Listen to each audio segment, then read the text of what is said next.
সবাই জানে রমজান এসেছে, কিন্তু পুরো পৃথিবী কি একসাথে রোজা শুরু করেছে? শুনতে অবাক লাগলেও বাস্তবতা একটু ভিন্ন।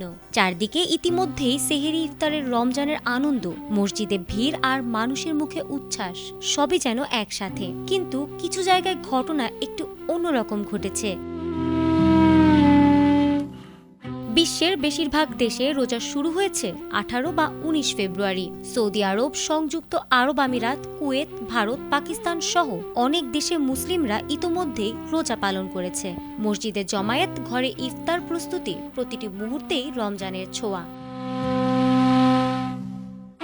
তবে রমজানে ঘটেছে এক ব্যতিক্রমী ঘটনা। বিশ্বের 2 দেশে এখনো শুরু হয়নি রোজা। হ্যাঁ, শুনতে অবাক লাগলেও সত্যি, ফিজি ও নিউজিল্যান্ডে রোজা একদিন পিছিয়ে গেছে। কিন্তু কেন?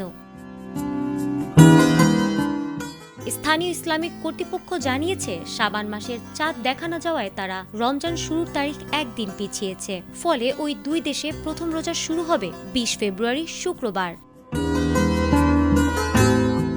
চাঁদ দেখা ইসলামী ঐতিহ্যের একটি গুরুত্বপূর্ণ অংশ। তাই ভৌগোলিক অবস্থান ও সময়ের পার্থক্যের কারণে কিছু দেশে রোজা আগে, কিছু দেশে পরে, কিন্তু মূল বার্তা একই। রমজান মানেই সংযম, তাকওয়া এবং আল্লাহর সন্তুষ্টির পথে ফিরে আসা। এই ব্যতিক্রমী ঘটনা আবারও মনে করিয়ে দেয়, মুসলিম উম্মাহ একই লক্ষ্য ভাগাভাগি করে, যদিও সময় ও স্থান ভিন্ন। ফারহানা হক, এটিএন বাংলা।